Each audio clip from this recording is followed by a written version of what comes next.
Hi everyone, Marie Rodgers here, conversion expert and coach, and today I'm going to be talking about conversion conversations versus discovery calls.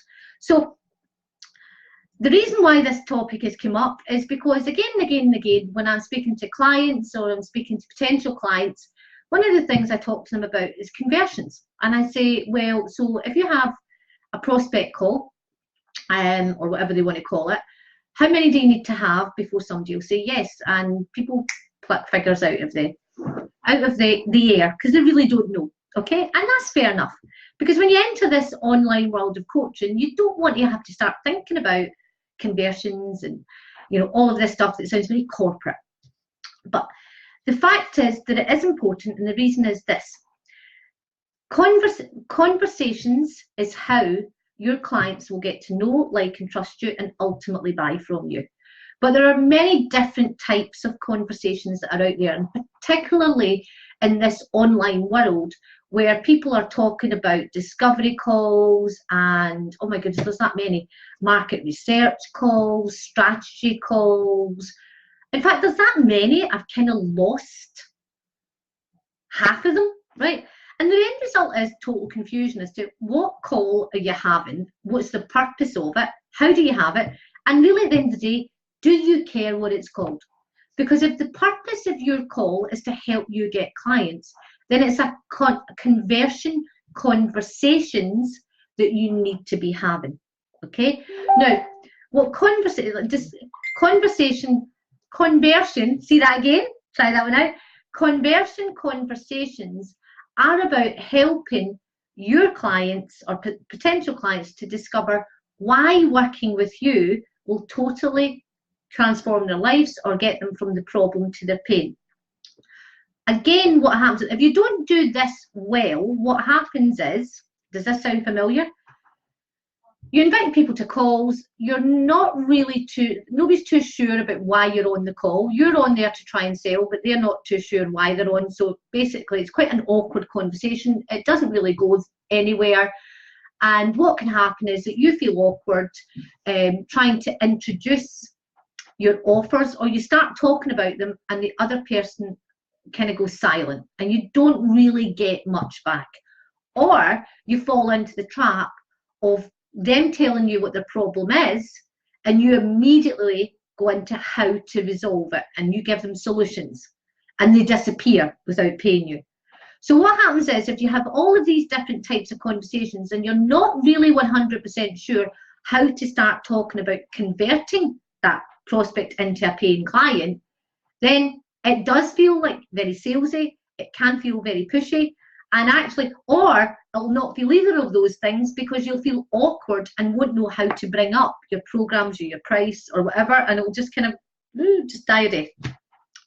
And ultimately, you're left feeling totally frustrated, a wasted opportunity, and not getting enough clients, and ultimately not working with the people that you want to work with. So how do you solve this? Well, the first thing that I say to any of my clients when we start working is stop immediately having all of these awkward discovery calls, market research calls, strategy session calls, and literally everything that is a disguised sales conversation. And let's not kid ourselves, over 90% of them, the calls that we have online, are a way of people just wanting to actually you buy their stuff, and either you're doing it to someone or someone else is doing it to you. And what happens then is that people are really wary of getting in calls. So if you invite someone to a call, they don't want to get on it with you because they think, I'm going to be sold to. So they kind of avoid it like the plague. So what do? Well, first of all, I'm going to give you 3 tips, of what not to do and how to do it. Kind of a little bit overview of how to do it, because obviously this is something that I go into in depth with my clients. Hello there, hi.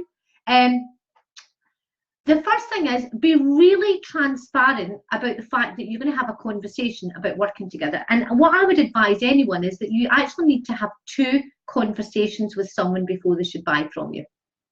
I can get somebody to buy from me in the first call. I genuinely don't do it. And I'll tell you the reason why.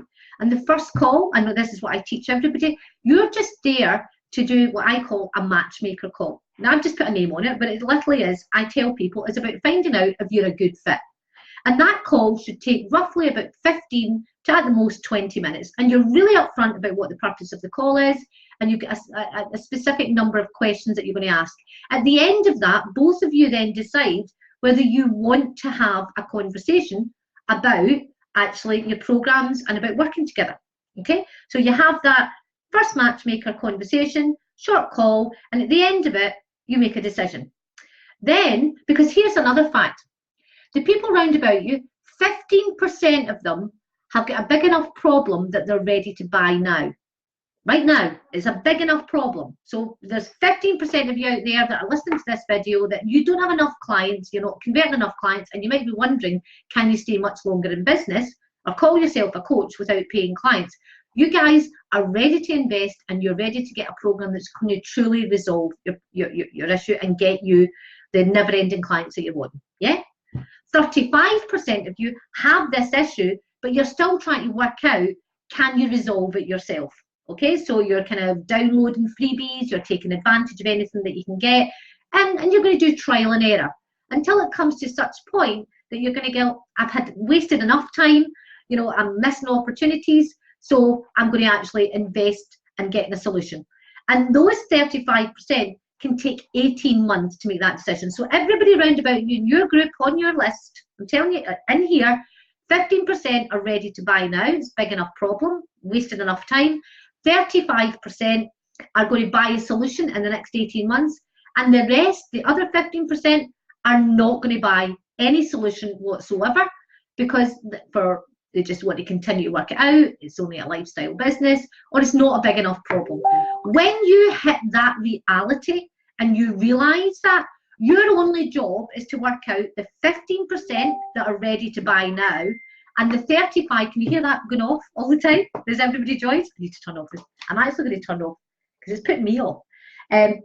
Your only job is to work out the 15% that are ready to buy right now and get them on a conversion conversations strategy, or the 35% and work out and keep in touch with them so that when they are ready to buy, you're easy to say yes to.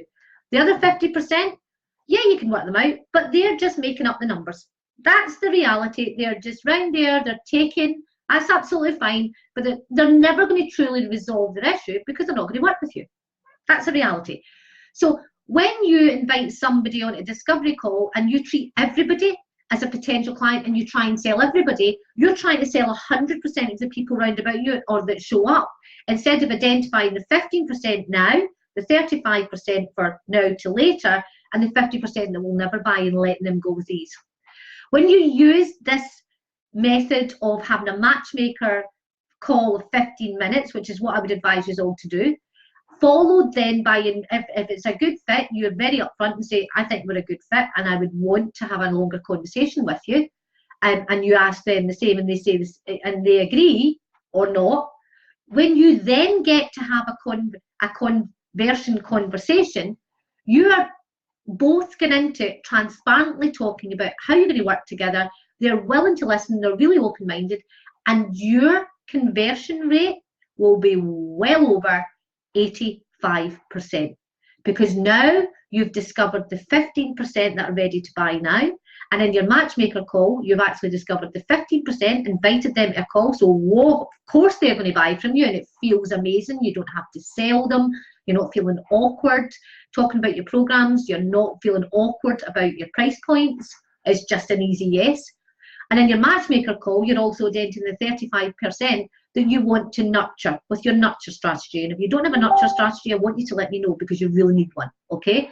But you basically, and the other 50%, you're letting go of these in less than 15 minutes. So my question to you is, what has been your biggest aha from this call? How many of you are doing discovery calls versus conversion conversations? How many of you are having 15-minute or 20-minute matchmaker calls, or feel that you're maybe confident or not confident at having them, so that when you do go on to a call, a conversion conversation, your conversion rate is actually going to be 85% plus. How many of you would like that? 85% conversation of the people that you speak to in a conversion conversation say yes. All right. I need to maybe come up with a better word than conversion conversation, because even you say it's easier to write it than say it. Anyway, looking forward to your tips, and I hope this has made you really think about the calls that you're having, and are you discovering the 15-35% that are ready to buy now or in the next 18 months, because I have a way of really discovering them quite quickly, so that you're not wasting your time trying to convert the other 50% that will never buy from you.